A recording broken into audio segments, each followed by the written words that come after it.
Okay, good morning friends. कल हमने what is fire, आग क्या है उसके बारे में पढ़े। ट्रायंगल ऑफ फायर के बारे में पढ़ा, टेट्राहाइड्रल ऑफ फायर के बारे में पढ़ा और चेन रिएक्शन क्या है और आग का चौथा एलिमेंट क्या है उसके बारे में हमने पढ़ा था।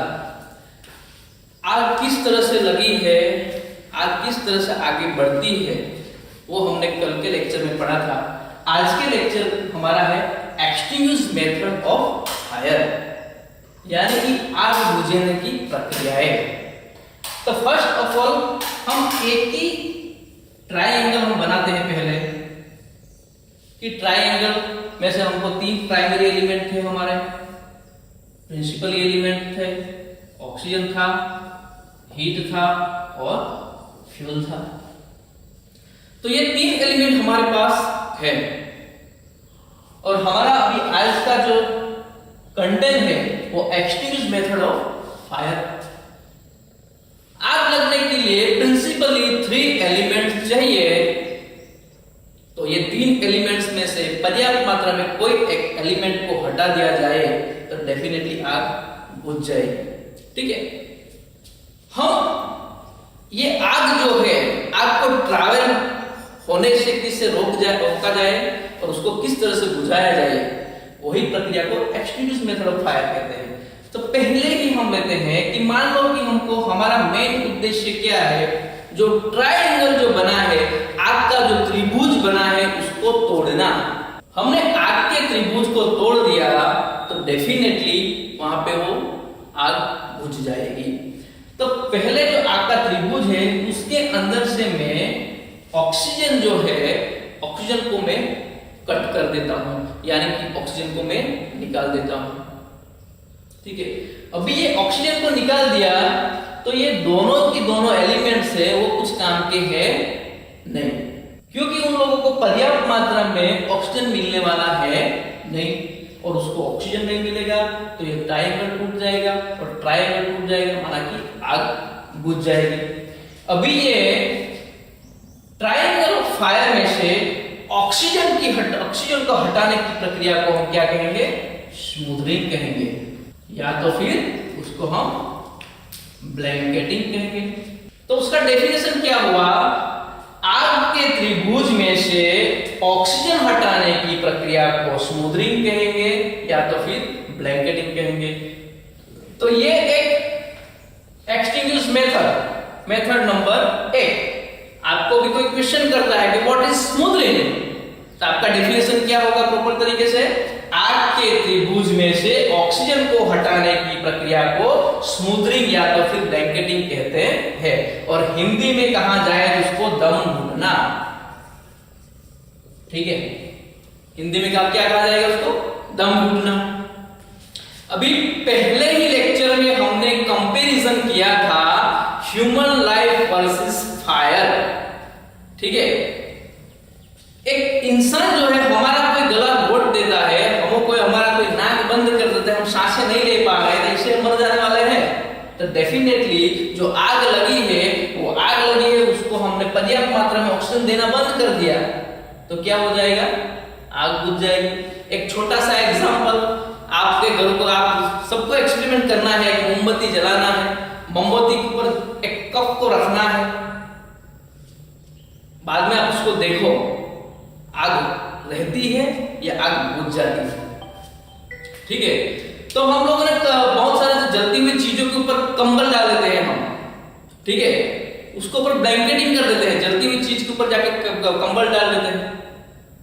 कंबल डालने से क्या होता है, उसको पर्याप्त मात्रा में ऑक्सीजन नहीं मिलता और ऑक्सीजन ना मिलने की वजह से क्या हो जाता है, आग बुझ जाती है। तो पहली मेथड क्या होगी, स्मूथरिंग। अभी हम ऑक्सीजन को यहीं पे रखते हैं, ऑक्सीजन को वो ट्रायंगल में से हम निकाल नहीं रहे हैं, लेकिन उसके बाद हम हीट को बाहर निकाल देते हैं। कौन सी चीज को निकाल देते हैं, हीट को, जो ऊर्जा है उसको हम निकाल देंगे। ठीक है, तो ट्रायंगल ऑफ फायर में से हीट को निकालने की प्रक्रिया को हम क्या कहेंगे, कूलिंग कहेंगे। कौन सी मेथड कहेंगे उसको, हम कूलिंग मेथड कहेंगे। हिंदी में बोला जाए तो ठंडा करना। ठीक है, तो उसका भी बेस्ट एग्जांपल हमारे पास मौजूद है। वो कौन सा है? आप लोगों ने घर में चूल्हा जलाया है, मम्मी ने आवाज दिया कि बेटा चूल्हा को बुझा दो, तो आपने जाके क्या किया, बाल्टी भर के पानी लिया और उसके अंदर जाके डाल दिया, आग बुझ गई। ठीक है, तो वो आपने क्या किया, उसमें जो गर्मी थी वो गर्मी वहां से निकाल दिया आपने, और आग के त्रिभुज में से हीट को निकालने की या गर्मी को निकालने की जो प्रक्रिया है उसको कूलिंग मेथड कहा जाएगा, यानी कि ठंडा करना। ठीक है, उसके बाद ऑक्सीजन को वही के वही रखता हूं मैं और निकाल देता हूं मैं फ्यूल को। जो जलने वाली चीज है, जो जलने वाला कंबस्टिबल मटेरियल है, ज्वलनशील पदार्थ है, उसको मैं आग के त्रिभुज में से निकाल देता हूं। ठीक है, जब वो जलने वाली चीज ही नहीं रहेगी तो डेफिनेटली आग बुझ जाएगी। ठीक है, तो फिर से अगेन वही एग्जांपल हम लेते हैं। हमने चूल्हा जलाया, उसके अंदर पानी डालने के बाद पानी नहीं डालते हम अभी, लेकिन हम क्या करते हैं, लकड़ियां खींच लेते हैं। वो चूल्हे में सब क्या करते हैं, लकड़ियां खींच लेते हैं। जब तक है जान तब तक जलेगा, बाद में खत्म हो जाने वाला है, क्योंकि उसको क्या मिलने, वहां पे ऑक्सीजन भी होगा, हीट भी होगी, लेकिन जलने वाली कोई चीज वहां पे नहीं होगी, तो ऑटोमेटिक आग बुझ जाएगी। और ये ट्रायंगल ऑफ फायर में से फ्यूल को निकालने की, ईंधन को निकालने की घटना को हम क्या कहेंगे, स्टारवेशन। क्या कहने वाले हैं हम उसको, स्टारवेशन कहने वाले हैं। स्टारवेशन बोले तो हिंदी में भूखा मारना। आपको कोई दिन, एक दिन खाना नहीं देगा, 2 दिन खाना नहीं देगा, आप जिंदा रहोगे, बाद में उसका आपको इम्यूनिटी पावर खत्म हो जाएगा, बाद में आप 4, 5, 6, 7, 8 दिन के बाद खत्म हो जाओगे। ऐसा ही सेम सिस्टम है यहाँ पे आग के त्रिभुज के अंदर। जो आपका अगर किसने गला घोट दिया, आप मर जाने वाले हो। किसी ने आपको पानी नहीं दिया या पानी डाल ज्यादा से ज्यादा पानी अप्लाई किया, आपको ऊर्जा नहीं रही, आपके पानी किसी ने आपको देने को बंद कर दिया, आपके पास कोई ऊर्जा ही नहीं है आपके अंदर, आप मर जाने वाले हो। आपको किसी ने खाना नहीं दिया, आप मर जाने वाले हो। तो ये जो 3 मेथड है उसके बल पे आप आग को कंट्रोल कर सकते हो। ठीक है, और उसके पहले के लेक्चर्स में हमने देखा था कि चौथा एलिमेंट भी था, और चौथा एलिमेंट कौन सा था, चेन रिएक्शन। यानी आग जो बढ़ रही है वो आग को जो प्रॉपर तरीके से आग बढ़ रही है, एक दूसरे के साथ, दूसरे कंबस्टिबल मटेरियल के कांटेक्ट में आने से आगे बढ़ रही है, वो सिस्टम को ब्रोकन करना यानी कि चेन रिएक्शन को तोड़ना, तो कुछ हद तक हम फायर के ऊपर काबू पा सकते हैं।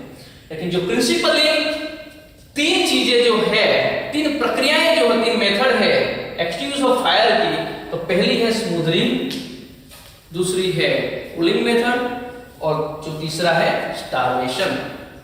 ठीक है, तो आपको ये एक्सटिंग्विश मेथड में से आपको क्वेश्चन जनरेट करना है सेल्फ एक्सरसाइज कर से। अगेन हमारा एक्सरसाइज एक लेसन का एक उद्देश्य भी है कि स्टूडेंट्स ज्यादा से ज्यादा क्वेश्चन क्रिएट करें, वो अपने अपने सेल्फ एक्सरसाइज करके क्वेश्चन निकाले।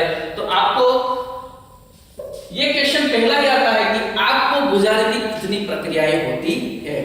ठीक है, तो डेफिनेटली आपके पास आंसर रहेगा कि आग को बुझाने के लिए कितनी प्रक्रियाएं होंगी, 3 होंगी, क्योंकि आग कितने एलिमेंट से बनता है, प्रिंसिपली 3 एलिमेंट से बनता है। तो पहला एलिमेंट है ऑक्सीजन, तो ऑक्सीजन को निकाल देता हूं, तो मैं ट्रायंगल को तोड़ देता हूं। दैट मींस कि ऑक्सीजन को निकालने की प्रक्रिया को हम स्मूदरिंग बोलते हैं या ब्लैंकेटिंग बोलते हैं। तो आपका एक क्वेश्चन यहाँ पे होता है कि व्हाट इज स्मूदरिंग, या तो भी त्रिभुज में से ऑक्सीजन को हटाने की प्रक्रिया को हम क्या बोलते हैं। इस तरह से आप सारे के सारे तीनों के तीनों मेथड का स्टडी करना है और उसमें से सेल्फ एक्सरसाइज करके उसमें से क्वेश्चन जनरेट करना है। ठीक है, तो इस तरह से आप एक्सटिंग्विश मेथड को अच्छी तरह से समझ पाओगे और आग की किस तरह से बुझाई जाती है, आग को ट्रायंगल को किस तरह से तोड़ा जाता है, वो आप भली भांति समझ पाओगे। स्टूडेंट, मैंने पहले लेक्चर में भी बताया था कि बहुत सारी ऐसी चीजें हैं जो हम यहाँ पे डिस्कस नहीं कर सकते हैं, हमारे पास टाइम भी बहुत कम है और उस टाइम के अंदर आपको सब कुछ देना भी है। सपोज दैट आपको कोई चीज के अंदर, कोई कंटेंट के अंदर आपको समझ में नहीं आता, ठीक है, तो वो आपको घबराने की कोई आवश्यकता नहीं है। जैसे ही हमारा ऑफलाइन क्लासेस शुरू होंगे उसको हम फिर से रिपीट करेंगे और बेटर तरीके से अंडरस्टैंड करने की कोशिश करेंगे प्रैक्टिकली। ठीक है, तो ये आज हमारा जो कंटेंट था एक्सटिंग्विश मेथड ऑफ फायर, ये यहाँ पे खत्म होता है और उसमें जो भी क्वेश्चंस है वो आपको सेल्फ एक्सरसाइज करने के करके उसको फाइंडिंग्स निकालना है और उसका आंसर भी आपको देना है। ठीक है, आपको कोई आंसर नहीं समझ में आता, कोई क्वेश्चन समझ में नहीं आता, तो बाय डिफॉल्ट आप हमारे कमेंट बॉक्स में वो क्वेश्चन डाल सकते हैं, उसका हम आंसर आपको दे देंगे। ठीक है, तो ये था हमारा एक्सटिंग्विश मेथड। और अगले वाला जो कंटेंट था एक्सटिंग्विश मेथड भी हमको आग को बुझाने की प्रक्रियाएं भी हमने देखी। तो आग का जो चेन रिएक्शन है, आग जो जिस तरीके से आगे फैलती है उसके बारे में भी हमको समझना पड़ेगा।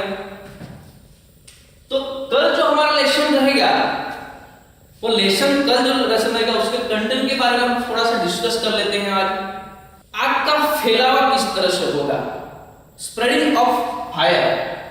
ठीक है, स्प्रेडिंग ऑफ फायर यानी आग का फैलावा, आग किस तरह से फैलती है, आग किस तरह से लगती है, आग किस तरह से आगे बढ़ती है, उसका चेन रिएक्शन, उसके एक्सोथर्मिक प्रोसेस के बारे में हमने सुना।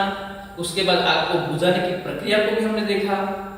लेकिन आग का जो फैलावा है वो किस तरह से होता है उसके बारे में हम कल का लेसन है, लेकिन उसके बारे में आज हम थोड़ा डिस्कस कर लेते हैं। ठीक है, आग एक ऊर्जा है। क्या है? आग एक ऊर्जा है, एक ऊष्मा है, एक शक्ति है। ऊर्जा ना तो कभी मरी है ना तो कभी मरेगी। ठीक है, लेकिन ऊर्जा का एक फॉर्म में से दूसरे फॉर्म के अंदर उसका रूपांतरण होता है, यानी कि एक अवस्था में से वो दूसरी अवस्था में जाती है, लेकिन वो कभी मरती नहीं है। इन शॉर्ट कहने का मतलब ऊर्जा ना तो कभी मरी है ना तो कभी मरेगी, लेकिन वो एक फॉर्म से दूसरे फॉर्म के अंदर कन्वर्ट हो जाएगी। तो यहाँ पे ऐसा ही है, स्प्रेडिंग ऑफ फायर हम देखेंगे तो उसमें हम यही पढ़ने वाले हैं कि आग किस अवस्था में से किस अवस्था के अंदर किस तरह से ट्रैवल करती है। ठीक है, तो ये लेसन हम कल पढ़ेंगे। ठीक है, वो लेसन्स के जो कंटेंट है ये बहुत ही इंटरेस्टिंग है, वो हमने देखे हैं, हमारे जाहिर जीवन के अंदर हमने उसको स्टडी किया है, लेकिन कभी ये नहीं सोचा हमने कि वो किस तरह से होता होगा। ठीक है, तो अगले लेसन्स के लिए हम प्रिपेयर रहे। Okay friends, thank you, see you tomorrow.